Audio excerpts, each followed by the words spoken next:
नमस्कार दोस्तों, welcome to सरकार स्टडी बेस। तो चलिए दोस्तों, आज के इस लेक्चर में हम पढ़ने वाले हैं जलवायु के बारे में। और हमारा जो है अभी चल रहा है मध्य प्रदेश का भूगोल। मध्य प्रदेश का भूगोल अर्थात हम बोल सकते हैं हमारे चल रही है यूनिट 3। अब यूनिट 3 किस चीज़ की चल रही है? ये चल रही है पेपर 1 का जो बी पार्ट है उसकी हम देख रहे हैं यूनिट 3।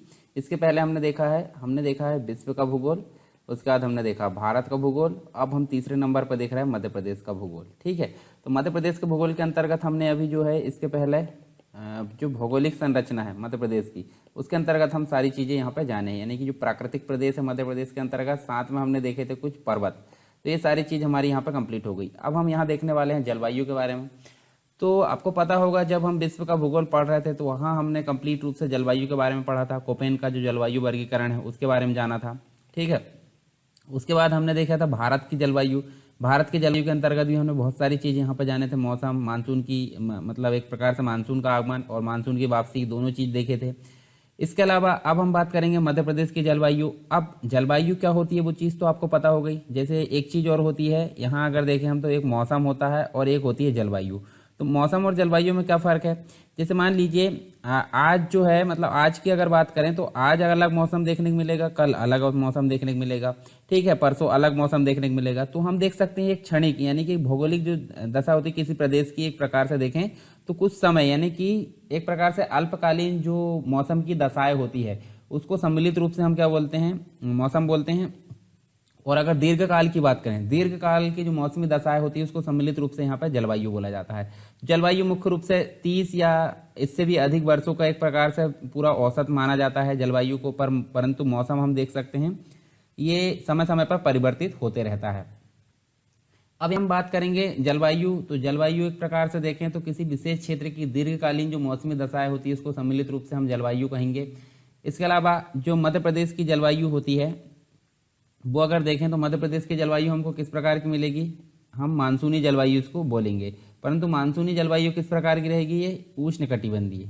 ठीक है, उष्णकटिबंधीय, एक प्रकार की उष्णकटिबंधीय मानसूनी जलवायु इसको कहेंगे हम।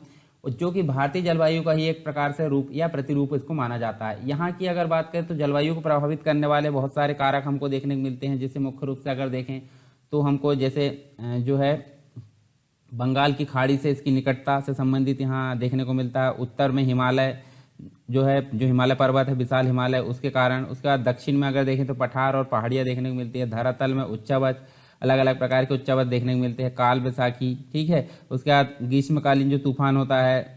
इसके अलावा देखें तो दक्षिण पश्चिम मानसून होता है। भौगोलिक स्थिति, अक्षांशीय विस्तार और समुद्र से दूरी, ये सभी जो कारक है वो एक प्रकार से जलवायु को प्रभावित करने वाले प्रमुख कारकों में से एक माने जाते हैं।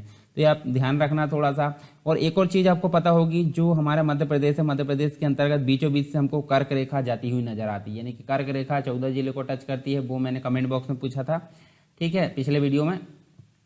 इसके अलावा देखें तो इसके कारण जो होता है, जो 14 जिले से होकर मतलब बीचों बीच से कर्क रेखा होकर गुजरती है, तो इसके कारण मध्य प्रदेश की जो जलवायु है क्या होती है? उष्णकटिबंधीय यहाँ मानी जाती है। जबकि दक्षिण पश्चिम जो मानसून आता है उसके कारण होने वाली वर्षा के कारण एक प्रकार से इसे क्या बोला जाता है? मानसूनी। मतलब जो दक्षिण पश्चिम से एक प्रकार से जो वर्षा होती है उसके कारण इसको मानसूनी बोला जाता है। परंतु अगर कर्क रेखा की बात करें तो ये बीचों बीच से गुजरती है, इसके कारण इसको उष्णकटिबंधीय माना जाता है।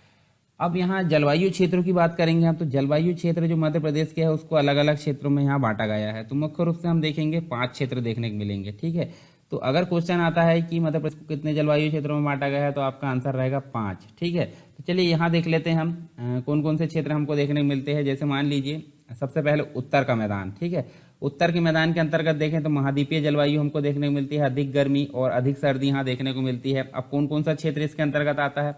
तो जैसे ऊपर का जो चंबल वाला संभाग है, ठीक है, ग्वालियर संभाग। उसके बाद आप देख सकते हैं इधर देखिए मंदसौर, नीमच भी आपको देखने मिलेगा। उसके बाद आप इधर देख सकते हैं छतरपुर, निवाड़ी, ठीक है, ये वाला जो क्षेत्र है कंप्लीट रूप से आपको यहाँ देखने को मिलेगा। फिर दूसरा जो क्षेत्र देखने को मिलता है मालवा का पठार। ठीक है, तो मालवा के पठार के अंतर्गत आपको सम जलवायु देखने को मिलेगी। यानी कि ना तो गर्मी में अधिक गर्मी पड़ती है और ना ही ठंड में अधिक ठंड पड़ती है। तो ये आपको कंप्लीट मालवा का पठार वाला क्षेत्र हमने पिछले वीडियो में भी पढ़ा था, तो उसमें आप ये जाकर देख सकते हैं। देखिए प्राकृतिक प्रदेश के रूप में मालवा पठार की जलवायु देखने को मिलती है। नर्मदा घाटी क्षेत्र भी पढ़ा था, तो नर्मदा घाटी क्षेत्र हम देख सकते हैं अधिक गर्मी भी नहीं होती ना सामान्य ठंड, एक प्रकार से देख सकते हैं हम अधिक गर्मी यहाँ होती है परंतु सामान्य ठंड यहाँ एक प्रकार से बोले तो सामान्य ठंडी भी नहीं होती है। इसके अलावा जो एक और क्षेत्र है हमको देख सकते हैं विंध्य का जो है पठारी, एक प्रकार से पहाड़ी क्षेत्र देख सकते हैं, विंध्य का पहाड़ी क्षेत्र, तो यहाँ सम जलवायु देखने को मिलती है, यानी कि ना अधिक गर्मी ना अधिक ठंड। तो ये टोटल मिलाकर हमको कितने देखने को मिले, यहाँ पे देखिए ये 5 क्षेत्र हमको देखने को मिले यहाँ पे, ठीक है। नीचे वाला जो क्षेत्र है आप देख सकते हैं, ठीक है। अब जो बघेलखंड यहाँ देख सकते हैं, अब यहाँ देखिए हम उत्तर में जो मैदानी क्षेत्र है मालवा का पठार है, बघेलखंड का पठार, विंध्य पर्वतीय जो क्षेत्र है और नर्मदा घाटी, ये सभी हम यहाँ पे एक एक करके यहाँ पे जानते हैं। चलिए सबसे पहले बात कर लेते हैं उत्तर का मैदानी क्षेत्र। तो उत्तर के मैदानी क्षेत्र की अगर बात करें तो उसके पहले हम कुछ चीज़ें और देख लेते हैं। जैसे जो मध्य प्रदेश है भारत के बीचों बीच में स्थित है, ठीक है, तो हमको ये पता है कि इसकी जलवायु क्या है, मानसूनी जलवायु। तो उसके कारण यहाँ पे विभिन्न प्रकार की विशेषताएं देखने को मिलती है। तो हमको यहाँ सबसे पहले बात करते हैं उत्तर का जो मैदानी क्षेत्र उसके बारे में। उत्तर का जो मैदानी क्षेत्र है उस प्लेन एरिया जो है ऑफ नॉर्थ के बोल सकते हैं हम, यानी कि प्लेन एरिया ऑफ नॉर्थ इसको बोल सकते हैं हम, यानी कि उत्तर का मैदानी क्षेत्र। तो यहाँ मुख्य रूप से अगर देखें तो समुद्र से दूरी की बात करते हैं। तो इस क्षेत्र की जो जलवायु है समुद्र से दूर स्थित है, इसी के कारण यहाँ किस प्रकार की जलवायु हमको देखने को मिलती है, ये देखिए महाद्वीपीय प्रकार की जलवायु यहाँ देखने को मिलती है। इसके अलावा यहाँ देखें तो ग्रीष्म ऋतु में हमको एक प्रकार से देखें तो अधिक गर्मी देखने को मिलती है, ठीक है। उसके अलावा शीत ऋतु में आपको अधिक ठंड देखने को मिलती है, दोनों ही चीज़ आपको यहाँ देखने को मिलती है। और औसतन यहाँ की जो वर्षा होती है वो 75 सेंटीमीटर से कम देखने को मिलती है, 75 सेंटीमीटर से कम यहाँ औसतन वर्षा देखने को मिलती है, जिससे इसे एक प्रकार से उप आर्द्र श्रेणी में भी रखा जा सकता है। साथ में हम देखें तो यहाँ देख सकते हैं हम, देखिए जो गर्मी की अगर बात करें तो गर्मियों में जो औसत तापमान होता है वो यहाँ का 40 डिग्री के आसपास होता है, 40 डिग्री के आसपास गर्मियों का तापमान यहाँ औसत होता है। साथ में वो कहाँ तक जा सकता है, 45 डिग्री तक भी हम देख सकते हैं यहाँ होता है। और सर्दियों की अगर बात करें तो सर्दियों में ये 15 डिग्री सेल्सियस से 18 डिग्री सेल्सियस तक देखने को मिलता है। तो ये बात होगी औसतन तापमान की। और किस क्षेत्र के अंतर्गत हम बात कर रहे हैं, देखिए ये वाला जो कंप्लीट क्षेत्र है यहाँ से लेकर ऊपर वाला क्षेत्र और इधर वाला जो कंप्लीट क्षेत्र है ये पूरा जो है उत्तर का मैदान से संबंधित जो जलवायु क्षेत्र है वो यहाँ पे माना जाता है। दूसरी अगर बात करें यहाँ पे मालवा का पठार, तो मालवा का पठार हम देख सकते हैं इस क्षेत्र में हमको एक प्रकार से सम जलवायु देखने को मिलेगी। सम जलवायु का मतलब क्या है, ना तो मतलब गर्मियों में अधिक गर्मी पड़ेगी ना ही सर्दियों में अधिक ठंड पड़ेगी। तो एक प्रकार की यहाँ की जलवायु कैसी है, जलवायु हम देख सकते हैं सम जलवायु, यानी कि गर्मी भी हमको एक प्रकार से यहाँ देखने को मिलती है। गर्मी कैसे देखने मिलती है, नॉर्मल, और सर्दी भी कैसे देखने मिलती है, नॉर्मल। तो ना तो गर्मी में अधिक गर्मी पड़ती है ना ही सर्दियों में अधिक सर्दी पड़ती है। तो ये हम दोनों प्रकार की विशेषता यहाँ देख सकते हैं। दूसरी चीज़ अगर बात करें यहाँ, तो यहाँ पे हमको एक प्रकार से सर्वाधिक जो गर्मी है हमको कहाँ देखने को मिलती है, यहाँ पे मई महीने में, ठीक है। मई में सबसे अधिक गर्मी देखने को मिलती है। और इस क्षेत्र का जो औसतन तापमान की अगर बात करें तो औसतन तापमान हमको यहाँ देखने को मिलता है, देखिए 10 डिग्री सेल्सियस से कहाँ तक मिलता है, 10 डिग्री सेल्सियस से 15 डिग्री सेल्सियस तक। और इसके अलावा देखें तो ये जो है ये बात की जा रही है सर्दी में, ठीक है। और गर्मी की अगर बात करें तो गर्मी में आपको ये मिलेगा 40 डिग्री सेल्सियस से 42 डिग्री सेल्सियस। तो दोनों चीज़ आपको याद रखना है यहाँ पे। इसके अलावा एक और चीज़ यहाँ बात करें तो यहाँ जो वर्षा होती है, वर्षा की अगर बात करें तो ये अरब सागर से होती है। अब अरब सागर की तरफ से जैसे हम देखें ये भारत है, ठीक है, तो ये अरब सागर वाला क्षेत्र और बंगाल खाड़ी वाला क्षेत्र, तो यहाँ से मानसून आते हैं। तो ये वाली देखिए अरब सागर से आने वाली जो मतलब एक प्रकार से पवनें होती है, मानसूनी पवनें जिन्हें हम बोलते हैं, तो इन पवनों के कारण यहाँ पे बारिश होती है। मध्य प्रदेश के अंतर्गत जो मालवा पठार है उसकी अगर यहाँ बात करें तो, ठीक है। इस क्षेत्र में जो है वर्षा हमने देखें दक्षिण पूर्व क्षेत्र से और उत्तर पूर्व क्षेत्र, मतलब एक प्रकार से देखें दक्षिण पूर्व जो क्षेत्र है उससे अगर देखें तो उत्तर जो पूर्व क्षेत्र है, उत्तर पूर्व क्षेत्र की ओर यहाँ पे घटते जाती है। चलिए यहाँ हम देख लेते हैं नेक्स्ट जो है हमारा, देखिए मालवा का जो पठार है आपको कहाँ देखने को मिला, ये कंप्लीट रूप में आप लोकेशन ध्यान में रखिए। चलिए बघेलखंड का पठार की बात करते हैं, प्लेटू ऑफ बघेलखंड। तो मुख्य रूप से अगर देखें तो बघेलखंड का जो पठार है वो हम देख सकते हैं, हमको यहाँ जो क्षेत्र है ये वाला हमको बघेलखंड का पठार देखने को मिलता है। यहाँ इसके बारे में बात कर लेते हैं। सबसे पहले बात करते हैं इसकी जलवायु की। तो बघेलखंड के पठार के अंतर्गत हमको जलवायु किस टाइप की देखने को मिलती है, मानसूनी प्रकार की जो जलवायु है वो यहाँ पे देखने को मिलती है। यहाँ ग्रीष्म ऋतु में गर्मी जो होती है उष्णार्ध एवं शीत ऋतु में सर्दी सामान्य एवं शुष्क होती है।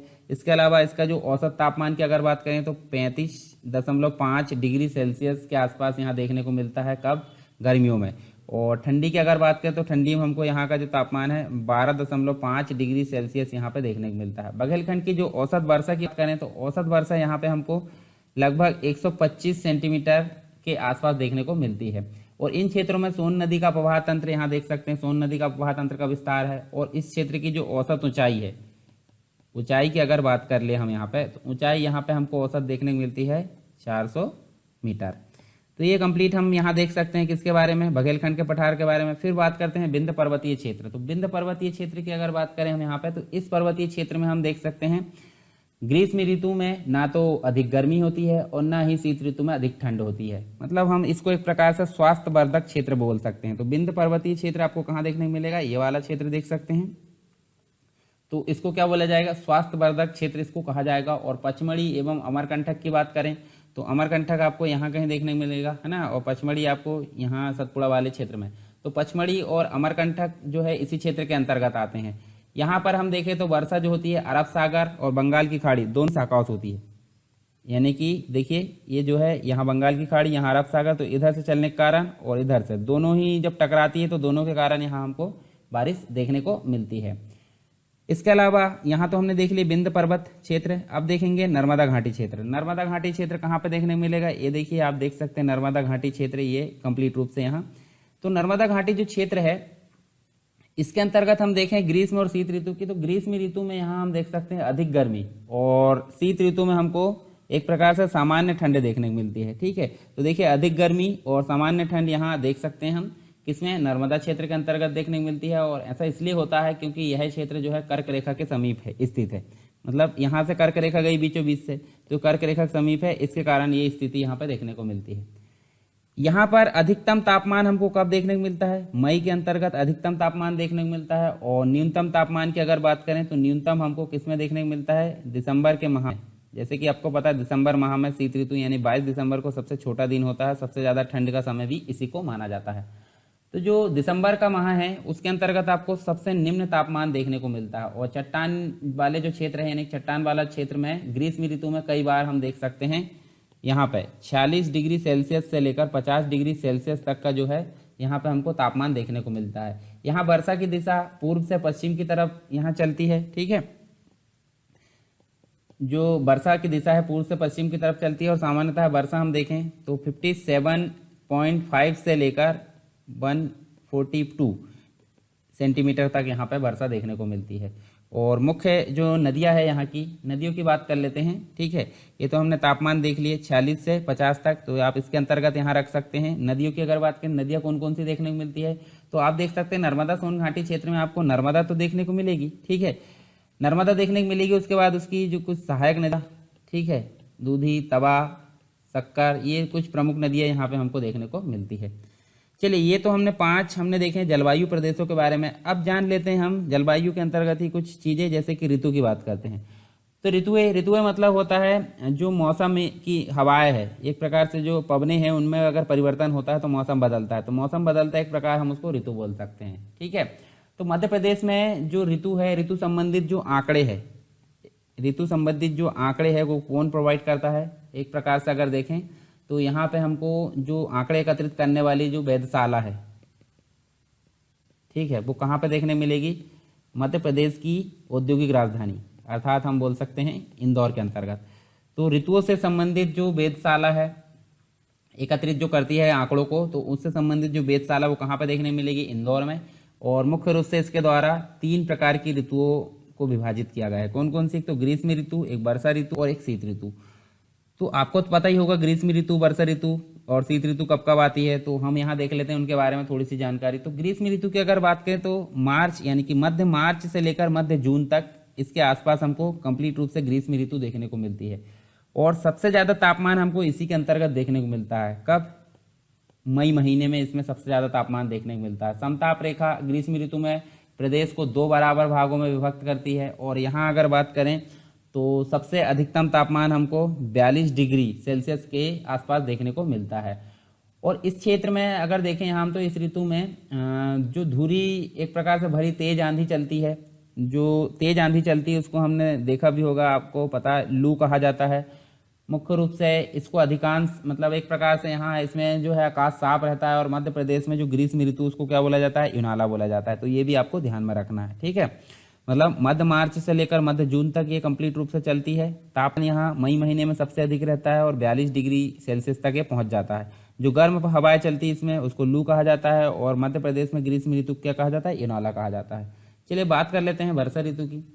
रेनी सीजन इसको बोलते हैं। तो यहाँ मध्य प्रदेश के अंतर्गत यहाँ जो मध्य जून है, यानी कि 15 जून के आसपास अगर बात करें, मध्य जून के आसपास हम देख सकते हैं, या 22 जून को मानसून आता है। तो मध्य जून के आसपास से लेकर अक्टूबर, मध्य अक्टूबर तक हमको वर्षा ऋतु यहाँ देखने को मिलती है। और इसके अंतर्गत जो वर्षा है, वर्षा हम देख सकते हैं हमको दोनों ही क्षेत्र, यानी कि एक तो अरब सागर से भी और एक बंगाल की खाड़ी, दोनों ही तरफ से, दोनों शाखाएं की जो पवनें हैं दोनों के अंतर्गत हमको यहाँ वर्षा देखने को मिलती है। और औसत वर्षा यहाँ पे देख सकते हैं हमको 112 सेंटीमीटर औसत वर्षा देखने को मिलती है। मध्य प्रदेश के पूर्वी भाग में हम अगर देखें तो पश्चिमी भाग की अपेक्षा अधिक वर्षा होती है, यानी कि जो पूर्वी भाग है उसमें पश्चिमी भाग की अपेक्षा अधिक वर्षा होती है, ठीक है, किसमें, मध्य प्रदेश के अंतर्गत। इसके अलावा देखें तो मध्य प्रदेश में अगर देखें तो मध्य प्रदेश में सबसे अधिक जो वर्षा है कहाँ पे होती है, पचमढ़ी के अंतर्गत होती है। पचमढ़ी कहाँ पे देखने को मिलेगा, होशंगाबाद जिले के अंतर्गत पचमढ़ी देखने को मिलता है। इसमें हमको 199 सेंटीमीटर वर्षा देखने को मिलती है। और सबसे कम की अगर बात करें तो मध्य प्रदेश का ऊपरी भाग, जिसमें अगर देखें तो हमको भिंड देखने को मिलता है, और भिंड में आपको 55 सेंटीमीटर से भी मतलब 55 सेंटीमीटर से कम या उसके आसपास हमको यहाँ देखने को मिलती है। प्रदेश की भौतिक संरचना के स्वरूप के कारण यहाँ देख सकते हैं, कारण मतलब जो औसत वार्षिक वर्षा है इसमें काफ़ी भिन्नता देखने को मिलती है। मतलब जो भौतिक संरचना है अलग अलग प्रकार की यहाँ देख सकते हैं, जो एक प्रकार से चट्टाने या फिर पर्वत पठार, बहुत सारी चीज़ें यहाँ भिन्नता है, उसके कारण यहाँ वर्षा में भी हमको भिन्नता देखने को मिलती है। मध्य प्रदेश के पहाड़ी एवं पठारी क्षेत्र में भी हमको अधिक वर्षा देखने को मिलती है। और इसी के अंतर्गत देखें तो इस ऋतु में हमको सितंबर व अक्टूबर माह में कम वर्षा देखने को मिलती है, और कम वर्षा के साथ साथ यहाँ पे हमको गर्मी भी काफ़ी देखने को मिलती है। कब, सितंबर से अक्टूबर के माह में। तो इसको गर्मी को क्या कहा जाता है, द्वितीय गर्मी की संज्ञा दी जाती है। और मध्य प्रदेश में वर्षा ऋतु को क्या कहा जाता है, चौमासा कहा जाता है। अब बात कर लेते हैं शीत ऋतु की। तो शीत ऋतु यानी ठंड सर्दी का मौसम हम बोल सकते हैं। तो शीत ऋतु में हम यहाँ देख सकते हैं, देखिए मुख्य रूप से जो शीत ऋतु होती है वो कब से कब तक, मध्य अक्टूबर से लेकर मध्य मार्च तक यहाँ चलती है। और दिसंबर जनवरी के बीच ठंड का प्रकोप काफ़ी सर्वाधिक देखने को मिलता है, और ठंड का प्रभाव कर्क रेखा के उत्तर में स्थित प्रदेश के भाग पर अत्यधिक पड़ता है। इसके अलावा देखें तो शीत ऋतु में मध्य प्रदेश के उत्तर पश्चिमी क्षेत्र में हम देख सकते हैं पश्चिमी विक्षोभ होता है, जिसको हमने पढ़े थे, ठीक है, पश्चिमी विक्षोभ, जो भूमध्य सागर से जो हवाएं आती है पश्चिम तरफ से, उसके कारण यहाँ काफ़ी वर्षा देखने को मिलती है। तो ये काफ़ी लाभदायक सिद्ध होती है। तो यहाँ हम इसको एक प्रकार से राजस्थान की अगर बात करें तो इसको मावट कहा जाता है राजस्थान में, ठीक है। मतलब यहाँ अपने यहाँ भी एक प्रकार से मतलब मध्य प्रदेश में भी मावट कहा जाता है, और रबी की फसल के लिए काफ़ी लाभदायक होती है, ठीक है। जनवरी माह की अगर बात करें तो जनवरी माह में जो औसत तापमान होता है 15 से लेकर 18 डिग्री सेल्सियस तक देख सकते हैं हम यहाँ पे, और दक्षिण भाग के तापमान में वृद्धि होती है। और मध्य प्रदेश में इस ऋतु को, शीत ऋतु को क्या कहा जाता है, सियाला कहा जाता है। तो ये कंप्लीट यहाँ देख सकते हैं हम तीनों ऋतुओं के बारे में हमने देखा। अब इसके बाद हम तापमान के बारे में बात करें। तापमान के बारे में कुछ चीज़ें इंपॉर्टेंट है, जैसे कि मध्य प्रदेश का जो औसत तापमान की बात करें तो मध्य प्रदेश का औसत तापमान आपको 25 डिग्री से लेकर 35 डिग्री सेल्सियस तक देखने को मिलता है, ठीक है, इसके बीच में रहता है। तापमान को प्रभावित करने वाले जो कारक है उसमें अगर देखें तो जो सूर्य की स्थिति देख सकते हैं, ठीक है, सूर्य की स्थिति, साथ में हम देख सकते हैं समुद्र तल से ऊंचाई और दूरी, ये कंप्लीट रूप से तापमान को प्रभावित करने वाले कारक के रूप में शामिल किए जाते हैं। यहाँ का जो सर्वाधिक तापमान की बात करें तो सर्वाधिक तापमान यहाँ पे खजुराहो में मई महीना है, सबसे अधिक तापमान कहाँ देखने को मिलता है, मई के अंतर्गत जो खजुराहो, इसके अंतर्गत हमको सबसे अधिक तापमान देखने को मिलता है, ठीक है, मतलब ये अंकित किया गया है। और न्यूनतम तापमान की अगर बात करें तो न्यूनतम तापमान आपका कहाँ देखने को मिला है, शिवपुरी, ठीक है, शिवपुरी में एक प्रकार से देखें तो कब देखने को मिला, दिसंबर माह में ये देखने को मिलता है। तो ये दोनों चीज़ हम देख सकते हैं। और जो एक प्रकार से शिवपुरी जो है इसमें एक प्रकार से देखें, शिवपुरी में दिसंबर माह में और सागर जिले में जो है न्यूनतम तापमान की अगर बात करें, सागर जिला जो कि एक प्रकार से छतरपुर के नीचे हम देख सकते हैं, तो सागर जिले में भी हमको न्यूनतम तापमान देखने को मिलता है। तो ये जनवरी माह में अंकित किया गया है, ठीक है, दर्ज किया गया एक प्रकार से हम बोल सकते हैं। और दैनिक तापांतर की बात कर लेते हैं, यानी कि गर्मी मतलब एक प्रकार से दिन का सबसे अधिक तापमान, रात की सब एक प्रकार से ठंडी, ठीक है, यानी कि न्यूनतम तापमान, उन दोनों के बीच का जो अंतर होता है उसको दैनिक तापांतर बोला जाता है। तो मध्य प्रदेश में सर्वाधिक दैनिक तापांतर आपको कहाँ देखने को मिलता है? मार्च महीने में देखने को मिलता है। तो ये तो कंप्लीट हमने तापमान के बारे में थोड़ी सी जानकारी यहाँ देखें। अब बात कर लेते हैं वर्षा और उसका वितरण देख लेते हैं। तो वर्षा तो आपको पता है, वर्षा क्या होती है, ठीक है, जो बाष्पोत्सर्जन होता है या बाष्पीकरण होता है समुद्र से, उससे क्या होता है, ऊपर बादलों का निर्माण होता है, संघनन, और बादलों का निर्माण होने के कारण वहाँ संघनन होता है, और बादल जो है इतनी जो आर्द्रता है उसको झेल नहीं पाते और नीचे वर्षा देते हैं। तो उस वर्षण होता है, वर्षण को ही वर्षा बोला जाता है। वो हमने कंप्लीट पढ़ लिया है पीछे भारत के भूगोल के अंतर्गत। अब मध्य प्रदेश में जो वर्षा का वितरण है उसमें हम देख लेते हैं। मध्य प्रदेश में सर्वाधिक वर्षा जो होती है दक्षिण पश्चिम मानसून से होती है, हमने देखें। और यहाँ की जो भौतिक बनावट है उसके कारण वर्षा जो है बंगाल की खाड़ी एवं अरब सागर दोनों की एक प्रकार से दोनों ही शाखाओं से देखने को मिलती है। जैसे कि हमने अभी बात करी, एक तो बंगाल की खाड़ी है और एक तो अरब सागर, दोनों ही क्षेत्रों से हमको यहाँ वर्षा देखने को मिलती है। वर्षा की भिन्नता के आधार पर प्रदेश को अलग अलग भाग हम बांट सकते हैं। कौन कौन से? जैसे अधिक वर्षा वाला क्षेत्र है, औसत से अधिक वर्षा वाला क्षेत्र है, औसत वर्षा वाला क्षेत्र है और निम्न वर्षा वाला क्षेत्र है। तो देखिए सबसे पहले अधिक वर्षा वाला क्षेत्र की अगर बात करें तो आपको देखिए पचमढ़ी के आसपास ये देखने को मिलता है अधिक वर्षा वाला क्षेत्र। औसत से अधिक वर्षा वाला क्षेत्र आपको ये देखिए ये मेकल पर्वत श्रृंखला के नीचे मतलब बालाघाट के ऊपर वाले क्षेत्र में देखने को मिलता है। दूसरी चीज, औसत वर्षा वाला क्षेत्र आपको बीच में देखने को मिलता है, देखिए सेंटर पॉइंट पे, यानी कि भोपाल के थोड़ी दूर में, और मालवा, आधा मालवा और नीचे सतपुड़ा की अगर बात करें तो ये एक प्रकार से कम वर्षा वाला क्षेत्र हम देख सकते हैं यहाँ पे, ठीक है। चलिए यहाँ आप एक एक करके यहाँ देख लेते हैं। सबसे पहले बात कर लेते हैं किसकी? अधिक वर्षा वाले क्षेत्र की। तो अधिक वर्षा वाला क्षेत्र हम देख सकते हैं एक प्रकार से जो मध्य प्रदेश है, मध्य प्रदेश का दक्षिण पूर्वी भाग इसके अंतर्गत आता है, और इसमें औसत वर्षा हमको 150 सेंटीमीटर के आसपास देखने को या इससे अधिक देखने को मिलती है। प्रमुख कारण क्या है इसका? प्रमुख कारण हम देख सकते हैं, जो एक प्रकार से देखें तो नर्मदा घाटी से आने वाली जो मानसूनी पवनें होती है उसके कारण एक प्रकार से अरब सागरीय शाखा होती है, उसके कारण ये वर्षा देखने को मिलती है यहाँ अधिक। और मुख्य रूप से इसके अंतर्गत महादेव श्रेणी, ठीक है, महादेव जो पर्वत है, पचमढ़ी आता है, सीधी, मंडला, बालाघाट, ये सभी जो है सर्वाधिक वर्षा वाले क्षेत्रों के रूप में जाने जाते हैं। अब बात करते हैं औसत से अधिक वर्षा वाला क्षेत्र। तो मुख्य रूप से हम इसके अंतर्गत जो मध्य प्रदेश है उसका पूर्वी भाग यहाँ देख सकते हैं, और मध्य प्रदेश का पूर्वी भाग में स्थित होने के कारण यहाँ परिणाम स्वरूप क्या है, इन क्षेत्रों में सर्वाधिक आर्द्रता, एक प्रकार से सर्वाधिक आर्द्रता होने से अधिक वर्षा होती है। तो देखिए यहाँ पे 125 से 150 सेंटीमीटर तक की वर्षा हमको देखने को मिलती है, और मुख्य रूप से इसके अंतर्गत देखें तो हमको बैतूल देखने को मिलता है, होशंगाबाद, सिवनी और नरसिंहपुर। तो हम मैप में यहाँ देखते हैं तो ज़्यादा अच्छा रहेगा, ठीक है, मैप में मैंने दिखा दिया हूँ तो आप मैप में देख सकते हैं, ठीक है, औसत से अधिक वर्षा वाले क्षेत्र। उसके बाद हम देख सकते हैं, देखिए नेक्स्ट जो है हमारे पास में औसत वर्षा वाला क्षेत्र। तो औसत वर्षा वाला क्षेत्र ये देख सकते हैं, ठीक है। तो औसत वर्षा वाले क्षेत्र के अंतर्गत मध्य प्रदेश एक प्रकार से देखें तो उत्तर पूर्वी जिले इसके अंतर्गत आते हैं, और इसके अंतर्गत मुख्य रूप से अगर देखें तो जो मध्य व उच्च भारत मतलब मध्य उच्च पठार है, बुंदेलखंड है, रीवा, पन्ना, ये सारी चीज़ें यानी कि सारे जो प्रदेश है इसके अंतर्गत आ जाते हैं। इसका मुख्य कारण क्या है? जो है वायुमंडलीय आर्द्रता होती है उसका कम होना होता है, और औसत वर्षा यहाँ 75 से 80 सेंटीमीटर के मध्य देखने को मिलती है। दूसरी चीज अगर बात करें निम्न वर्षा वाले क्षेत्र की, तो निम्न वर्षा वाले क्षेत्र के अंतर्गत जो प्रदेश है, प्रदेश का पश्चिमी भाग इसके अंतर्गत आता है, यानी निम्न वर्षा वाले क्षेत्र के अंतर्गत आता है। इस क्षेत्र में मानसून का आर्द्र होना एक प्रकार से जो है निम्न वर्षा का कारण माना जाता है, और दक्षिण पूर्वी मानसून यहाँ तक आते आते क्या होते हैं, एक प्रकार से आर्द्रता रहित हो जाते हैं, और इसके कारण यहाँ पे न्यून वर्षा होती है। और इसका जो एक प्रकार से औसत होता है वो औसत होता है 50 से लेकर 75 सेंटीमीटर तक माना जाता है। मुख्य रूप से इसके अंतर्गत मंदसौर आता है, नीमच आता है, धार आता है, रतलाम आता है, झाबुआ आता है, भिंड आता है, ठीक है। तो ये हमने कंप्लीट यहाँ पे देखें निम्न वर्षा वाला क्षेत्र। चलिए आगे देख लेते हैं हम, ये तो वर्षा का वितरण हमने देखे मध्य प्रदेश के अंतर्गत। अब बात कर लेते हैं मृदाओं की, यानी मृदा मतलब होता है मिट्टी, ठीक है।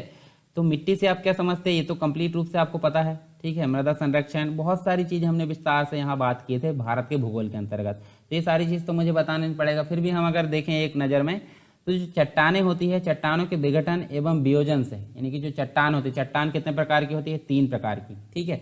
तो चट्टाने के विघटन एवं वियोजन से उत्पन्न होने वाले जो ढीले एवं असंगठित जो पदार्थ होते हैं, उसी को एक प्रकार से हम क्या बोलेंगे? मृदा कहेंगे।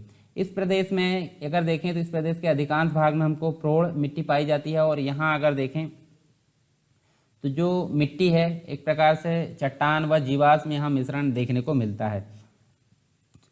किसी भी प्रदेश की जो वनस्पति है और कृषि के स्वरूप को निर्धारित करने के लिए जो मिट्टी है वो सर्वाधिक महत्वपूर्ण होती है। मिट्टी निर्माण की जो प्रकृति उसमें अगर देखें तो 5 मुख्य कारक सहयोगी होती है, और ये कारक जो होते हैं एक प्रकार से अगर देखें तो जैसे स्थानीय जलवायु की बात कर लेते हैं, जैविक पदार्थ की, आधारभूत चट्टान, स्थलाकृति, वहाँ की अलग अलग प्रकार की जो स्थलाकृति होती है, मिट्टी के विकास की अवधि, ये सभी कारक मिट्टी के निर्माण में काफ़ी सहयोगी सिद्ध होते हैं। जलवायु और अपक्षय, अपक्षय अपर्दन हमने कंप्लीट रूप में पढ़े थे। जलवायु, अपक्षय, अपर्दन, ये सभी क्रियाशील कारक यहाँ पे माने जाते हैं। और मिट्टी के अंतर्गत जो ऊपरी एक प्रकार से देखें तो मिट्टी भूपर्पटी के ऊपरी भाग में पाई जाती है, और जहाँ मुख्य रूप से अगर देखें तो सजीव और निर्जीव पदार्थों का मिश्रण देखने को मिलता है। मिट्टी के जो स्वरूप है उसकी यहाँ बात कर लेते हैं। मिट्टी को अलग अलग यहाँ देख सकते हैं अलग अलग भागों में बांटा गया, यानी कि मध्य प्रदेश जो है भारत के दक्षिणी प्रायद्वीप का वह भूभाग है जहाँ पर विस्तृत भाग में अवशिष्ट मिट्टी पाई जाती है। तो जो मिट्टी है, मिट्टी को मुख्य रूप से हम देख सकते हैं 5 प्रकार में यहाँ वर्गीकृत किया गया है। मिट्टी की प्रकृति निर्धारण के लिए एक प्रकार से यहाँ की जो चट्टान है उसका महत्वपूर्ण योगदान है, इसलिए यहाँ की मिट्टियों में जैव जो पदार्थ है सर्वाधिक रूप में यहाँ देखने को मिलते हैं। तो 5 प्रकार की मिट्टी कौन कौन सी है? काली मिट्टी देख सकते हैं, लाल और पीली मिट्टी, जरोड़ मिट्टी, कछारी मिट्टी, मिश्रित मिट्टी। तो ये 5 प्रकार की मिट्टी देख सकते हैं। चलिए यहाँ हम देख लेते हैं, सबसे पहले बात कर लेते हैं काली मिट्टी वाला क्षेत्र। तो काली मिट्टी वाला क्षेत्र आप देख सकते हैं, ये देखिए ये काली मिट्टी वाला क्षेत्र आपको देखने को मिलता है, ठीक है। ये देखिए ये कंप्लीट रूप में देखे आपने काली मिट्टी वाला क्षेत्र। उसके अलावा आप देख सकते हैं लाल पीली मिट्टी, तो लाल पीली मिट्टी वाला क्षेत्र आप देख सकते हैं, देखिए पूर्वी भाग और थोड़ा सा दक्षिणी भाग देख सकते हैं। जरोड़ मिट्टी की अगर बात करें तो जरोड़ मिट्टी आपको नदियों वाला क्षेत्र है, जहाँ पे यमुना और चंबल नदी का जो होता है मिलन, उस क्षेत्र में आप देख सकते हैं। और कछारी मिट्टी की बात करें तो हम देख सकते हैं कछारी या लेटराइट मिट्टी हम यहाँ देख सकते हैं। मिश्रित मिट्टी आपको ये देखने को मिलती है यहाँ पे। अब काली मिट्टी के भी कुछ प्रकार है, जैसे कि गहरी काली मिट्टी देख सकते हैं, उसके बाद साधारण काली मिट्टी देख सकते हैं, उसके बाद हम देख सकते हैं छिछली काली मिट्टी। तो ये अलग अलग प्रकार से हम मिट्टियों के वर्गीकरण देखेंगे। तो कौन सी लोकेशन में किस प्रकार की मिट्टी वो हमने यहाँ लोकेशन देख लिए। अब हम एक एक मिट्टी के बारे में यहाँ पे विस्तार से जान लेते हैं। देखिए एक और मैप है आपके सामने, जहाँ पे आपको देखिए जो नीचे इंडिकेशन दिया, जैसे गहरी काली मृदा है, उसके बाद मध्यम काली मृदा और हल्की काली मृदा। तो हम यहाँ पे देखिए उसके बारे में भी यहाँ मैप में देख सकते हैं। उसके बाद देखें पुरानी जरोड़ है, लाल कंकड़ युक्त वाली जो काली मृदा है, और लाल रेतीली मृदा। तो हम इनको यहाँ लोकेट कर सकते हैं, देखिए अलग अलग यहाँ पे दिया गया है। उसके बाद लाल दोमट काली मृदा, ये इस प्रकार का चिन्ह आप देख सकते हैं यहाँ लोकेट करके। तो इस प्रकार मैप को आप अच्छे से निहार लीजिए। अब यहाँ देखिए काली मिट्टी की बात करें तो काली मिट्टी की जो प्रकृति होती है वो क्षारीय होती है। क्षारीय से मतलब होता है, देखिए मुख्य रूप से आपको अलग अलग डाटा मिलेगा इसका, यानी कि ये जो मिट्टी होती है वो अम्लीय से होते होते जाती है क्षारीय तक, तो आप इसको क्षारीय भी बोल सकते हैं, ठीक है। तो प्रकृति कैसी होती है? क्षारीय होती है, यानी कि 7.5 से 8.6 तक इसका पीएच मान होता है, ठीक है। पीएच मान से यहाँ दर्शाते हैं। अच्छा, कोई मिट्टी की जो वैल्यू है वो कितनी है? पीएच मान है 7 से कम है तो वो अम्लीय हो जाएगी, और कोई मिट्टी की जो पीएच मान है वो अगर 7 से ज़्यादा है तो वो क्षारीय हो जाएगी, और अगर ओनली 7 है तो वो मिट्टी उदासीन हो जाएगी। तो ये भी आपको ध्यान में रखना है। तो काली मिट्टी जो होती है, काली मिट्टी को एक प्रकार से रेगुर मिट्टी भी कहा जाता है, रेगुर मिट्टी भी इसको कहा जाता है। इसके अलावा रेगुर मिट्टी इसको कहा जाता है। निर्माण हम देखें तो जो ज्वालामुखी निकलता है, यानी कि ज्वालामुखी का उद्गार होता है, उसके फलस्वरूप जो लावा होता है, तो उसके बाद जो बेसाल्ट होती है, बेसाल्ट नाम की जो आग्नेय चट्टान होती है, उसके कारण इसका निर्माण क्या होता है। और इस मिट्टी में अगर देखें तो इस मिट्टी में मुख्य रूप से हमको जो लोहे है, ठीक है, लोहे प्लस चूने की क्या होती है? अधिकता होती है। इसके कारण क्या होता है, यहाँ पे इसका रंग हमको काला देखने को मिलता है, ये भी आपको ध्यान में रखना है। लोहे और चूने की अधिकता के कारण इस मिट्टी का काला देखने को मिलता है। और इस मिट्टी में जो कुछ तत्व होते हैं, जैसे कि नाइट्रोजन की बात कर लेते हैं, फास्फोरस की बात कर लेते हैं, और कुछ जो जैव तत्व होते हैं उनकी कमी देखने को मिलती है। तो ये भी आपको ध्यान में रखना है, यानी कि नाइट्रोजन, फास्फोरस, जैव पदार्थों की कमी यहाँ देखने को मिलती है, और लोहे और चूने की अधिकता देखने को मिलती है। मिट्टी में अगर पानी पड़ जाता है तो वो क्या हो जाती है, चिपचिपी हो जाती है, परंतु सूखने के बाद उसमें दरारें पड़ जाती है। ठीक है, इस प्रकार आप देख सकते हैं दरारें उसमें पड़ जाती है। ठीक है, इस प्रकार की कुछ दरारें आप यहाँ बना सकते हैं। ठीक है, चित्र भी दिखा देता हालांकि मैं, परंतु आपको एग्जाम में बनाना तो कुछ इसी प्रकार बनाना पड़ेगा, क्योंकि वहाँ चित्र कैसे इंसर्ट करोगे, यहाँ तो हम लैपटॉप कंप्यूटर में आसानी से चित्र इंसर्ट कर सकते हैं। तो यहाँ देखिए मुख्य रूप से हम देखें दरारें पड़ जाती है, और इसकी मुख्य जो फसल है हमको कपास देखने को मिलेगी, यानी कि इसका एक और नाम हम बोल सकते हैं कपासी मिट्टी इसको बोला जाता है। सर्वाधिक मात्रा में कपास के लिए उपयुक्त होती है। रंग तथा मोटाई के आधार पर इसको मुख्य रूप से 3 भागों में बांटा गया। 3 भाग कौन कौन से, देखिए गहरी काली मिट्टी, साधारण काली मिट्टी, छिछली काली मिट्टी। तो चलिए तीनों के बारे में एक एक प्रकार यहाँ देख लेते हैं। तो गहरी काली मिट्टी की बात कर लेते हैं। तो गहरी काली मिट्टी आपको कहाँ देखने मिलेगी, देखिए ये वाला क्षेत्र है नर्मदा घाटी के आसपास नीचे, और थोड़ा जो है सतपुड़ा वाला क्षेत्र में हम देख सकते हैं। तो गहरी काली मिट्टी कहाँ देखी, नर्मदा वाले क्षेत्र में, सतपुड़ा वाले क्षेत्र में, मालवा वाले क्षेत्र में देखने को मिली।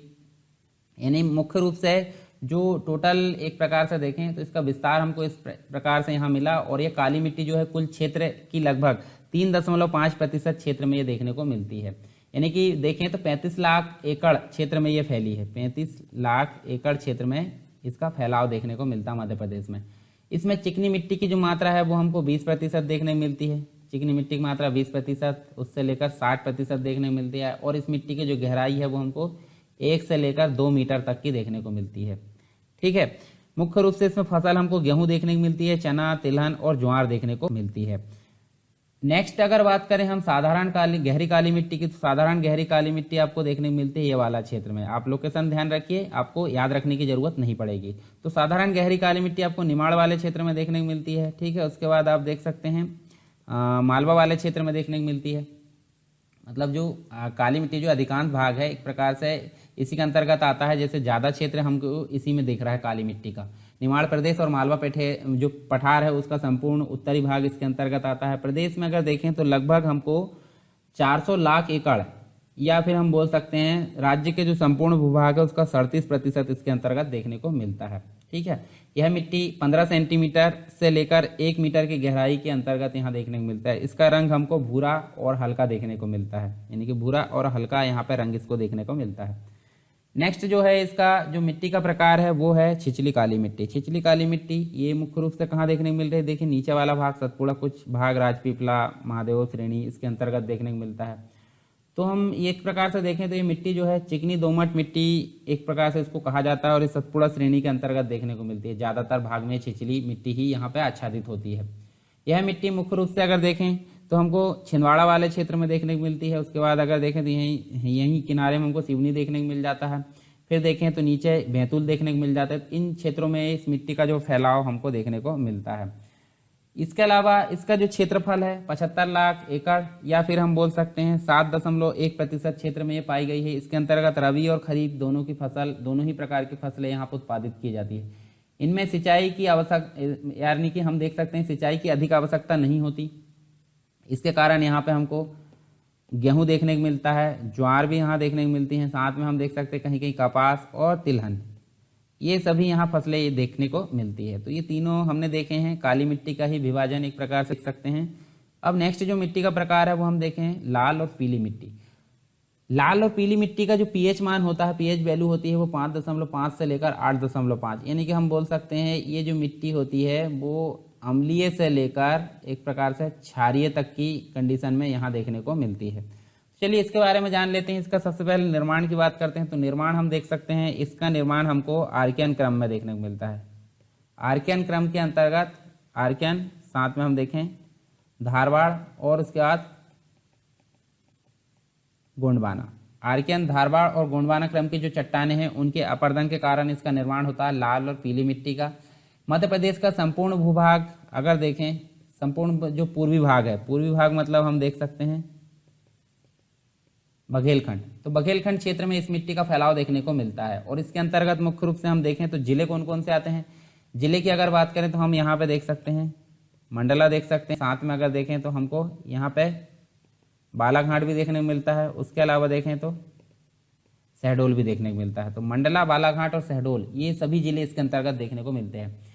इस मिट्टी का जो लाल रंग की बात करें तो इसका हम देख सकते हैं लाल रंग जो होता है किसके कारण आता है, जो रवेदार कायंत्रित चट्टान होती है, रवेदार कायंत्रित चट्टान होती है, रवेदार वह कायंत्रित चट्टान है, उसमें लोहे के व्यापक विसरण के कारण होता है, जल योजित होने के कारण एक प्रकार से कभी कभी ये पीली भी दिखाई देती है। तो कहाँ पे दिख रही है, ये देखिए ये वाला क्षेत्र आपको लाल पीली मिट्टी दिख रहा है, ठीक है। ये आप कंप्लीट लोकेशन याद रखिए। कुछ तत्व होते हैं जिनकी कमी यहाँ पे देखने को मिलती है, जैसे कि एक तो हो गया नाइट्रोजन, फास्फोरस हो गया, और जो ह्यूमस होता है मृदा को उपजाऊ बनाने में जो ऊपरी परत होती है, इसकी कमी यहाँ देखने को मिलती है। इसके कारण अपेक्षाकृत ये कम उर्वरता वाली मृदा के रूप में जानी जाती है। और इस मिट्टी में जो है फसल के रूप में मुख्य रूप से देखें धान की फसल यहाँ अधिक उपयोगी होती है, ठीक है, धान की फसल उगाई जाती है। चलिए नेक्स्ट जो है हमारे पास में जलोढ़ मिट्टी की बात करें। जलोढ़ मिट्टी नदियों के द्वारा जो अवसाद लाए जाते हैं उसके फलस्वरूप जलोढ़ मिट्टी बनती है यहाँ पे। और हमने भारत के अंतर्गत 2 प्रकार की जलोढ़ पढ़े थे, कौन कौन सी, एक तो खादर थी और एक बांगर थी, ठीक है। खादर प्रदेश और बांगर प्रदेश के बारे में हमने भारत के अंतर्गत जाने थे। तो चलिए इसकी पीएच जो वैल्यू होती है वो 7 से अधिक होती है, 7 से अधिक होती है, यानी कि हम बोल सकते हैं ये क्षारीय प्रकार की मिट्टी है। और इस मिट्टी का जो क्षेत्र है हम देख सकते हैं, जलोढ़ जो क्षेत्र है ये ऊपर वाला टॉप में देखिए सिर पे देख सकते हैं मध्य प्रदेश के। तो इसका जो क्षेत्र है मध्य प्रदेश के उत्तर पश्चिम जो क्षेत्र है उसमें ये देखने को मिलती है। इस मिट्टी का निर्माण बुंदेलखंड की नीस, और अगर देखें जो निर्माण है किससे हुआ है, बुंदेलखंड की नीस से। और एक और देखें तो जो चंबल है, चंबल नदी के अंतर्गत देखें उसके द्वारा जो निक्षेपित पदार्थ है उसके फलस्वरूप इसका निर्माण यहाँ पर हुआ है इन पदार्थों से। इसका क्षेत्रफल लगभग अगर देखें तो क्षेत्रफल हमको 30 लाख एकड़ के अंतर्गत हम यहाँ पे इसका क्षेत्रफल देख सकते हैं। और ये मिट्टी काफ़ी उपजाऊ होती है। मुख्य रूप से कुछ तत्व होते हैं, जैसे कि हम फिर से देखें नाइट्रोजन, उसके बाद अगर देखें फास्फोरस, तो ये कमी होती है। साथ में जैव जो पदार्थ होते हैं उसकी भी हमको कमी यहाँ देखने को मिलती है इस मिट्टी में, यानी कि जो पोटास एवं चूना की मात्रा है वो समुचित रूप से यहाँ देखने को मिलती है, परंतु नाइट्रोजन, फास्फोरस और जैव पदार्थों की कमी देखने को मिलती है। फिर देखें तो हम यहाँ देख सकते हैं जलोढ़ मिट्टी में जो होती है बालू की अधिकता पाई जाती है, ठीक है। बालू यहाँ पे अधिक रूप में पाया जाता है। उर्वरता अधिक होने के फलस्वरूप यहाँ पे जो फसल होती है वो मुख्य रूप से अगर देखें तो गेहूं की फसल देखने मिलती है, साथ में कपास, उसके बाद अगर देखें गन्ना, इस प्रकार से सभी जो हम देख सकते हैं। कुछ जिले इसके अंतर्गत आते हैं, जैसे कि भिंड देख सकते हैं, मुरैना, साथ में अगर देखें तो शिवपुरी देख सकते हैं, और ग्वालियर का कुछ भाग यहाँ देख सकते हैं। तो देखिए ऊपर वाले भाग में हमको इस प्रकार की मिट्टी देखने को मिलती है। अब नेक्स्ट है कछारी मिट्टी। कछारी मिट्टी की बात करें तो कछारी मिट्टी हमको कहाँ देखने को मिलती है, देखिए जो कछारी मिट्टी है वो नीचे आप देख सकते हैं लेटराइट मिट्टी जिसे हम बोलते हैं, तो वो यहाँ पे हमको देखने को मिलती है। तो आप लोकेशन याद रखिए। तो ये जो मिट्टी है नदियों के द्वारा अपने अपवाह क्षेत्र में जो बिछाई गई जो मिट्टी होती है उसको क्या बोला जाता है, कछारी मिट्टी। तो ये एक प्रकार से किसके द्वारा बिछाई जाती है, नदियों के द्वारा, ठीक है। नदियों के द्वारा जो अपवाह होता है, अपवाह के फलस्वरूप ये जो है एक प्रकार से जो मिट्टी है वो बिछा दी जाती है, और इसको कछारी मिट्टी कहा जाता है। चंबल और उसकी सहायक नदियों के द्वारा मुख्य रूप से ये काम किया जाता है। चंबल व सहायक नदियों के जो है उसके फलस्वरूप यहाँ हम देखें तो उसके कारण यहाँ पर ग्वालियर, भिंड एवं जो मुरैना वाला क्षेत्र उसके तरफ भी हम देख सकते हैं इस प्रकार की मिट्टी। कछारी मिट्टी जो होती है मुख्य रूप से गेहूं के लिए काम, मतलब एक प्रकार से गेहूं के लिए उपयोगी होती है। साथ में अगर देखें तो तिलहन के लिए भी यहाँ पर काफ़ी उपयोगी होती है, और कपास के लिए भी काफ़ी उपयोगी होती है। अब बात कर लेते हैं मिश्रित मिट्टी की। तो मिश्रित मिट्टी आपको कहाँ देखने मिलेगी, देखिए मिश्रित मिट्टी आपको देखने मिलेगी, देखिए ऊपर वाला जो भाग है यहाँ पे कुछ बुंदेलखंड का भाग है, कुछ रीवा पन्ना का पठार है। तो चलिए यहाँ पे जान लेते हैं मिश्रित मिट्टी के बारे में। तो यह मिट्टी प्रदेश के बहुत सारे क्षेत्र में, यानी कि कई क्षेत्रों में हमको जो है पीली, साथ में अगर देखें तो लाल और वह काली, अलग अलग प्रकार से मिश्रित रूप में देखने को मिलती है। और ये मिट्टी मुख्य रूप से देखें तो कहाँ पे पाई जाती है, बुंदेलखंड वाले क्षेत्र में देखने को मिलती है। ये देख सकते हैं आप, बुंदेलखंड वाले क्षेत्र में मुख्य रूप से देखने को मिलती है। और जो तत्व होते हैं जैसे कि नाइट्रोजन की बात करें, फास्फेट की बात करें, और जो कार्बनिक पदार्थ होते हैं, नाइट्रोजन, फास्फेट और कार्बनिक पदार्थ, इन सब की यहाँ पे मात्रा में कमी देखने को मिलती है। इसके परिणाम स्वरूप यहाँ पे जो उर्वरा शक्ति है वो यहाँ पे क्षीण हो जाती है, यानी कि कम हो जाती है इसकी शक्ति। कुछ फसल है इसके अंतर्गत उगाए जाने योग्य, यानी कि जिसे हम बोले मक्का, उसके बाद अगर देखें ज्वार, तो ये फसल यहाँ कुछ मोटे अनाज यहाँ पे देखने को मिलते हैं, तो ये फसल यहाँ पे उगाई जाती है। तो ये मिश्रित मिट्टी के बारे में हमने देखा। अब इसके बाद हम यहाँ पे देखें कुछ समस्याएं देखने को मिलती है, जैसे मृदा अपरदन की बात करें तो मृदा अपरदन की समस्या खास करके मध्य प्रदेश की बात करें चंबल नदी के आसपास, और कुछ एक प्रकार से देखें तो नर्मदा घाटी में भी हमको मृदा अपरदन की समस्या देखने को मिलती है। इसको बोला जाता है सॉइल इरोजन, ठीक है, मृदा अपरदन। तो इसके अंतर्गत देखें तो वर्षा अथवा जो जल का बहाव है उसके एक प्रकार से उसके अपरदन, यानी कि वर्षा का जल और जो है वर्षा और उसका जल का जो बहाव होता है, साथ में अगर देखें कुछ अपरदन भी होता है। तो अपरदन के जो विभिन्न कारक होते हैं, जिस इसके कारण क्या हो जाती है, मिट्टी के बारीक कण जो होते हैं वहां से कट कट कर बह जाते हैं। तो इसी को क्या बोलेंगे हम, मृदा अपरदन की संज्ञा इसको दे सकते हैं।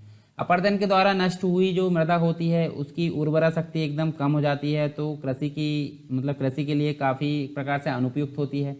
परिणाम स्वरूप इन क्षेत्रों में उर्वरता एवं उत्पादन में काफ़ी गिरावट देखी जाती है। खास करके देखें तो सर्वाधिक जो एक प्रकार से प्रभावित क्षेत्र है वो मुरैना जिला हम देख सकते हैं। मुरैना जिले में हमको मिट्टी अपरदन की समस्या काफ़ी देखने को मिलती है। चंबल एवं जो नर्मदा घाटी है उसमें भी हमको मिट्टी के एक प्रकार से समस्या, मिट्टी अपरदन की समस्या देखने को मिलती है। चंबल नदी के अंतर्गत देखें तो ऊपर हम देख सकते हैं भिंड है, उसके बाद अगर देखें तो मुरैना है, साथ में देखें श्योपुर है।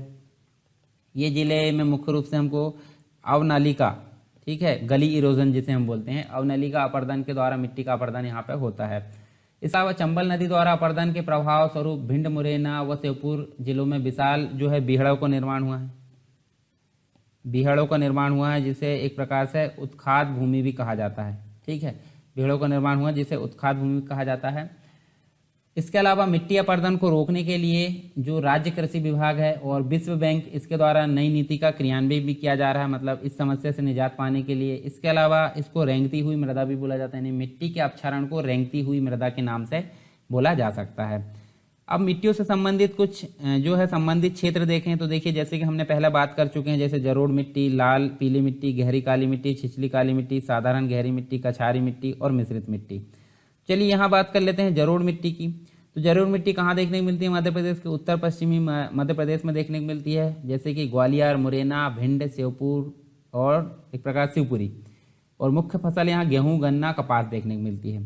फिर लाल और पीली मिट्टी की बात करें तो बुंदेलखंड पठार का पूर्वी भाग देखने को मिलता है, मंडला, बालाघाट, शहडोल आदि का जो हिस्सा है इसके अंतर्गत देखने को मिलता है। गेहूं, चावल, कपास यहाँ इसकी फसल देखने को मिलती है। गहरी काली मिट्टी कहाँ देखने को मिलती है, जैसे कि हमने अभी बात करे थे, मालवा पठार और सतपुड़ा क्षेत्र में देखने को मिलती है। होशंगाबाद, हरदा इस जिले के इसके अंतर्गत देखने को मिलते हैं। जिला तिलहन और चना यहाँ की मुख्य फसल। और छिछली काली मिट्टी सतपुड़ा क्षेत्र में देखने को मिलती है मुख्य रूप से।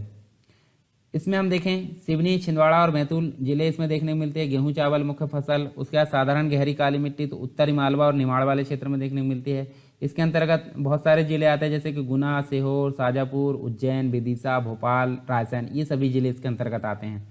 इसके अलावा गेहूं, मूंगफली, कपास, ज्वार जो है इसकी मुख्य फसल के रूप में जानी जाती है। कछारी मिट्टी की अगर बात करें तो पठारी क्षेत्रों में देखने को मिलती है, ग्वालियर, भिंड, मुरैना। इसके अलावा गेहूं, गन्ना, कपास यहाँ की मुख्य फसल देखने को मिलती है। मिश्रित मिट्टी में पठारी क्षेत्रों के अंतर्गत ये पाई जाती है और पन्ना, टीकमगढ़, सतना, रीवा, सीधी इन क्षेत्रों में देखने को मिलती है। ज्वार, बाजरा और कुछ मोटे अनाज इसमें देखने को मिलते हैं।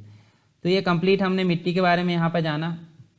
मिट्टी से संबंधित जो सारी चीज़ हमारी यहाँ पर कंप्लीट हो गई। कुछ और चीज़ें जैसे कि मध्य प्रदेश की जो जलवायु है एक प्रकार से मानसून पर निर्भर होती है, तो हम यहाँ देखें तो हमको मानसूनी जलवायु देखने को मिलती है। और यहाँ देखें मध्य प्रदेश के अंतर्गत तो हमको जो समवर्षा है अगर देखें तो 125 सेंटीमीटर की रेखा प्रदेश की पूर्वी तथा पश्चिमी भागों में विभाजित होती है। और यह समवर्षा रेखा जो होती है सीधी जबलपुर तथा सिवनी से होकर गुजरती है। इसके अलावा हमने बहुत सारी चीज़ें देखी हैं, जैसे कि एक और चीज़ आपको पता होगी, जो 82.5 डिग्री जो पूर्वी देशांतर है, जो कि इंडियन स्टैंडर्ड टाइम यानी कि जो भारत का मानक समय होता है, वो मध्य प्रदेश के पूर्वी जो सीमांत जिला है कहाँ से गुजरता है, सिंगरौली से गुजरता है। ठीक है, सिंगरौली से होकर ये गुजरता है। प्रदेश में शीत ऋतु में अधिकतम सूखा रहता है एक प्रकार से देखें। और जो मध्य प्रदेश के अंतर्गत जो उत्खाद भूमि जैसे कि बीहड़, बेडलैंड की बात करें, जो अवनलिका अपरदन होता है उसके कारण यहाँ पे जो है उत्खाद भूमि का निर्माण हो जाता है, यानी कि जो चंबल क्षेत्र है उसमें हमको मुख्य रूप से ये समस्या देखने को मिलती है। तो ये सारी चीज़ हमने यहाँ देखे हैं किससे संबंधित, जलवायु से संबंधित। अब हमारा जो है नदियों वाला चैप्टर चलेगा, तो उसके पहले हम बात कर लेते हैं कौन कौन सी चीज़ें हमने इसके अंतर्गत कवर कर ली हैं। चलिए यहाँ बात कर लेते हैं हम, जो हमने आज पढ़े हैं वो जलवायु के बारे में पढ़े हैं, ठीक है। चलिए जो 14 जिले वो पहले देख लेते हैं कौन कौन से जिले कर्क रेखा के अंतर्गत आते हैं मध्य प्रदेश के। तो आपको पता होगा, देखिए इधर से गिन के चलिए, रतलाम है, उज्जैन है, आगरमालवा है, शाजापुर है, राजगढ़ की बात करें। उसके बाद अगर देखें तो आपको जो है यहाँ देखने को मिलता है, शाजापुर नहीं देखने को मिलेगा, यानी कि आगर आ गया, ठीक है। तो यहाँ देखिए ये जो है सीहोर भी देखने को मिलता है, भोपाल, विदिशा, रायसेन, सागर, दमोह, कटनी, जबलपुर, उमरिया और शहडोल। तो आप देख सकते हैं 1 2 3 4 5 6 7 8 9 10 11 12 13 14। तो जो शाजापुर पहले आता था, परंतु आगर मालवा के अलग हो जाने के कारण शाजापुर की लिस्ट अभी मतलब लिस्ट में से नाम हट गया है, तो अब आगर मालवा का नाम आता है। तो टोटल मिलाकर 14 जिले आपको देखने मिलेंगे कर्क रेखा में, जो कि मध्य प्रदेश को बीचों बीच से एक मतलब अलग भागों में दो बराबर भागों में यहाँ पे डिवाइड करते हैं। जलवायु के बारे में हमने जाना, जलवायु क्या होती है, सारी चीज़ें यहाँ देखें। उसके बाद जलवायु क्षेत्र जो कि टोटल 5 प्रकार के थे वो हमने जाने। इसके बाद हमने यहाँ पे कुछ ऋतुओं के बारे में देखें, जैसे 3 ऋतु होती है, ग्रीष्म ऋतु, वर्षा ऋतु, शीत ऋतु के बारे में जाना। फिर तापमान के बारे में जाने, सर्वाधिक और न्यूनतम तापमान कहाँ कहाँ का होता है। वर्षा का वितरण देखे, 4 प्रकार का वर्षा का वितरण था। उसके बाद मृदा यानी कि जो मिट्टी है उनके बारे में यहाँ पर जाना। मिट्टी के जो प्रकार है आप देख सकते हैं, हमने कितने प्रकार की मिट्टी जाने, 5 प्रकार की मिट्टी मध्य प्रदेश के अंतर्गत। अच्छा, आपको बताना है भारत के अंतर्गत कितने प्रकार की मिट्टी यहाँ डिवाइड की गई है, तो वो आंसर आपको कमेंट बॉक्स में बताना है। तो ये कंप्लीट रूप से सारी मिट्टियों के बारे में हमने यहाँ पे जाना। उसके बाद हमने यहाँ पे कुछ समस्या देखे, जैसे मृदा अपर्दन की समस्या के बारे में जाने। अच्छा, मृदा से रिलेटेड बहुत सारी चीज़ें आपको देखने को मिलेगी सिलेबस के अंतर्गत, तो वो कंप्लीट जो चीज़ें हैं मृदा निर्माण और जो भी चीज़ें आपको देखने को मिलेगी वो पूरा मृदा वाला टॉपिक हमने पढ़ा है भारत के भूगोल के अंतर्गत, उसमें आपको कंप्लीट देखने को मिल जाती है, ठीक है। तो वहाँ आप देख लीजिए, मतलब उसको अगर पढ़ ली है तो यहाँ पर आपको ये जो समस्या आपको सॉल्व हो जाएगी। मिट्टी से संबंधित कुछ क्षेत्र है उनके बारे में हमने जाने। तो ये लेक्चर आपको कैसा लगा ज़रूर बताएं, ठीक है। अगर कुछ सजेशन है, कुछ अगर आपको दिक्कत हुई है, ठीक है, अगर लेक्चर में कुछ कमी नज़र आती है, तो किसी भी प्रकार की अगर समस्या है तो कमेंट जरूर करें। और जो टेलीग्राम चैनल है उसको जितने भी लोग मतलब इस वीडियो से जुड़े हुए हैं, इस वीडियो को देख रहे हैं, वो अवश्य ज्वाइन कर ले, क्योंकि यहाँ पे आपको MPPS से रिलेटेड जो एक ग्रुप है मेंस आंसर राइटिंग का वो देखने को मिलेगा। तो आप वहाँ मेंस आंसर राइटिंग डेली प्रतिदिन कर सकते हैं, ठीक है। उसका रिव्यू भी किया जाएगा, सारी चीज़ हमारी तरफ से सारी कोशिश की जाएगी। तो आपको सिर्फ आंसर लिखना है प्रतिदिन, तो ये सारी चीज़ आप देख सकते हैं। तो चलिए, अगर आपको वीडियो पसंद आए तो आप लाइक कर सकते हैं, शेयर कर सकते हैं, दूसरों तक जरूर पहुंचाएं इसको, ज़्यादा से ज़्यादा लोगों तक, ताकि मुझे मोटिवेशन मिले, ठीक है। जितने अधिक लोग जुड़ेंगे, मतलब मेरे प्रयास में जितने अधिक लोग यहाँ देखेंगे तो मुझे और अधिक मोटिवेशन मिलेगा। तो चलिए दोस्तों, मिलते हैं नेक्स्ट लेक्चर में, तब तक के लिए जय हिंद।